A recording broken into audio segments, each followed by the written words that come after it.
எனக்கு ரொம்ப கோவமாக இருக்குது. நான் ரொம்ப கோவமாக இருக்கிறேன். எனக்கு ரொம்ப எரிச்சலாக இருக்குது. நீ எப்படி உணர்றன்னு எனக்கு தெரியும். நீ எப்படி இருக்கன்னு எனக்கு தெரியும்.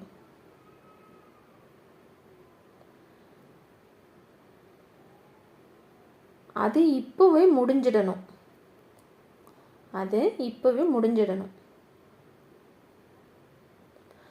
நீ பொறுமையாக இருக்கிறது நல்லது. நீ சொல்கிறது கரெக்டு. நீ சொல்கிறது சரிதான். நான் ஒரு ஆழமான மூச்சு எடுத்துக்கிறேன். ஓகே, இதை நம்ம இங்கிலீஷில் சொல்ல ட்ரை பண்ணலாங்களா? நான் கோவமாக இருக்கேன். ஐ ஆம் வெரி ஆங்க்ரி. கோபமாக, அதுக்கு என்ன வேர்ட் யூஸ் பண்ணுவோம்? Angry. I am very angry. எரிச்சலாக இருக்குது, எனக்கு எரிச்சலாக இருக்குன்னா I am so frustrated. Frustrated, angry, இது எல்லாமே என்ன வேர்டு? அட்ஜெக்டிவ். ஓகே, நெக்ஸ்ட்டு, நீ எப்படி ஃபீல் பண்ணுற, எப்படி உணர்றன்னு எனக்கு தெரியும். ஸோ ஃபஸ்ட் என்ன சொல்ல போகிறீங்க? எனக்கு தெரியும்னு சொல்லிடுங்க. I know. நீ எப்படி உணர்றன்னு, எப்படி, அதுக்கு என்ன வேர்டு யூஸ் பண்ணுவோம்? How you feel. FEEL. I know how you feel. நீ எப்படி ஃபீல் பண்ணுறன்னு எனக்கு உணர்றன்னு எனக்கு தெரியும். ஐ நோ ஹவ் யூ ஃபீல். நீ எப்படி இருக்கன்னு எனக்கு தெரியும். ஐ know how you R. I know how you R. இதே நம்ம ஒரு கொஷினாக கேட்குறோன்னு வச்சுக்கிங்களேன். நீ எப்படி இருக்க, அதை எப்படி கேட்போம்? நீ எப்படி இருக்க? How are you.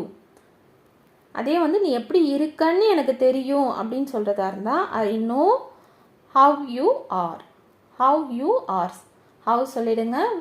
நெக்ஸ்ட் என்ன சொல்கிறீங்க? சப்ஜெக்ட் சொல்லுங்கள், அதுக்கப்புறமா வேர்ப் சொல்லுங்கள். இதுலேயே இன்னொரு எக்ஸாம்பிள் பார்க்கலாங்களா? நீ எப்படி வந்த, அதை எப்படி கேட்பீங்க? இங்கிலீஷில் எப்படி சொல்வீங்க? இல்லைன்னா அவன் எப்படி வந்தான்? How did he come. அவன் எப்படி வந்தான்? ஹவு டிட் he கம். Past tense. அவன் எப்படி வந்தான்? How did he come. இதே அவன் எப்படி வந்தான்னு எனக்கு தெரியும், அது எப்படி சொல்லலாம்? எனக்கு தெரியும், ஐ நோ. நெக்ஸ்ட் என்ன சொல்ல போகிறீங்க? அவன் எப்படி வந்தான்னு, நவுன் கிளாஸ். அவன் எப்படி வந்தான்னு. How he came. கொஷினாக கேட்குறதா இருந்தால் how did he come. First அந்த கொஷின் வேர்ட் வந்துடணும்.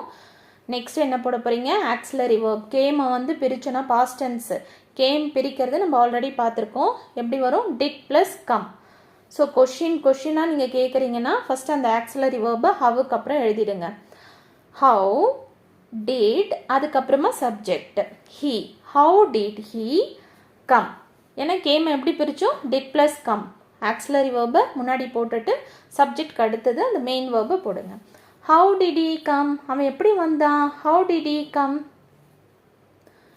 இதே அவன் எப்படி வந்தான்னு எனக்கு தெரியும் இந்த மாதிரி சொல்கிறீங்க அப்படின்னா அப்போ எப்படி சொல்லணும்னா எனக்கு தெரியும்னு ஃபஸ்ட்டு சொல்லிடுங்க. I know. எப்படி வந்தான்னு நவுன் கிளாஸ் யூஸ் பண்ணியிருக்கோம். இது நவுன் கிளாஸ். ஸோ இதை எப்படி சொல்லலாம்? I know how he game. I know how he game. அவன் எப்படி வந்தான்னு எனக்கு தெரியும். ஓகே, நெக்ஸ்ட்டு, இது முடிஞ்சிடணும், இப்போவே முடிச்சிடணும் அப்படின்றது எப்படி சொல்லலாம்? It should be finished right now. இப்போவே, right now. It should be finished right now. இப்போவே முடிச்சிடணும். It should be finished right now. நீ பொறுமையாக இருக்கிறது நல்லது. It is better to be patient. இந்த சென்டென்ஸ் நல்லா ஞாபகம் வச்சுக்கோங்க. நிறைய இடத்துல நம்ம யூஸ் பண்ணலாம். It is better to be patient. பொறுமையாக இருக்கிறது நல்லது. நம்ம பேசினாலும் இந்த ஒரு டயலாக் நம்ம யார்கிட்ட பேசும்போதும் அடிக்கடி யூஸ் பண்ணுற மாதிரி தான் இருக்கும். ஒருத்தரை பார்த்து நம்ம என்ன சொல்லுவோம்? பொறுமையாக இருங்கன்னு சொல்லுவோம். B patient. இல்லை எப்படி சொல்லலாம், it is better to be patient. பொறுமையாக இருக்கிறது நல்லது. It is better to be patient. It is better to be patient. நம்ம ஒரு 4-5 சென்டென்ஸ் தான் ஒரு கான்வர்சேஷனில் வர மாதிரி பார்க்குறோம். ஓகேங்களா? அதுக்கும் அது விளக்கத்தோடையும் பார்க்குறோம். நீங்கள் அந்த மாதிரி விளக்கம் எக்ஸ்ப்ளனேஷன் தெரிஞ்சும் படிங்க. இல்லைன்னா சிம்பிள் சென்டென்சஸ் தான். அதை நீங்கள் திரும்பி திரும்பி திரும்பி சொல்லி பார்த்தாலும் நமக்கு ஈஸியாக பேசும்போது வந்துடும். ஒருத்தரை பார்த்து நல்லா இருக்கீங்களா, ஹவையோன்றது நம்ம எதுவுமே நம்ம யோசிக்கவே மாட்டோம், டக்குன்னு வந்துடும். அதே மாதிரி சாரி, தேங்க்யூ இதெல்லாமே நமக்கு டக்கு டக்குன்னு சொல்லிடுவோம். என்ன காரணம்னா நம்ம அதை திருப்பி திருப்பி திருப்பி சொல்லி ப்ராக்டிஸ் பண்ணியிருப்போம், யார்கிட்டயாவது அடிக்கடி சொல்லியிருப்போம். ஸோ அந்த மாதிரி இந்த சிம்பிள் சென்டென்சஸ்லாம் நீங்கள் திருப்பி திருப்பி திருப்பி சொல்லி பாருங்கள். சத்தமாக வாய் விட்டு சொல்லி பாருங்கள். கண்டிப்பாக நம்ம சின்ன சின்ன சென்டென்ஸ் நம்ம இங்கிலீஷில் பேச ஸ்டார்ட் பண்ணிட்டோன்னா அதுக்கப்புறம் நம்ம எல்லா கான்வர்சேஷனுமே நம்ம பேசுகிறதா இருந்தாலும் நம்ம சிம்பிள் சென்டென்சஸ் யூஸ் பண்ணியே நம்ம அழகாக பேசலாம். நெக்ஸ்ட்டு, நீங்கள் சொல்கிறது சரிதான். நீங்கள் சொல்கிறது சரிதான். You are right. நீ சொன்னது கரெக்டு. You are right. நான் கொஞ்சம் ஆழமான மூச்சு விட்டுக்கிறேன். I will take a deep breath. Breath noun. Breath வந்து பிரெத் BREATH நவுனு. பிரெத்துன்னு ப்ரொனவுன்ஸ் பண்ணுங்கள். ப்ரீத்துன்னு நம்ம சொல்லுவோம், அது வந்து verb. I'll take. I''L. I will. I will தான் எப்படி சொல்லலாம், I'll. I''L.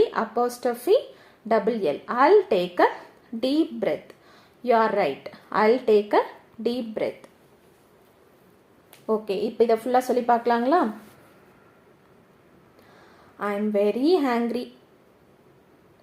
I know how you feel. It should be finished right now. It is better to be patient.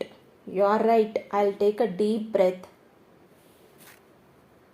கான்வர்சேஷனில் நம்ம ஒரு சென்டென்ஸ் யூஸ் பண்ணியிருக்கோம். என்னென்னா, it should B finished right now. It should B finished right now. இப்போ இந்த sentence active வாய்ஸில் இருக்கா, passive வாய்ஸில் இருக்கா? நீங்கள் சொல்லுங்கள். நீங்கள் ட்ரை பண்ணுங்கள்.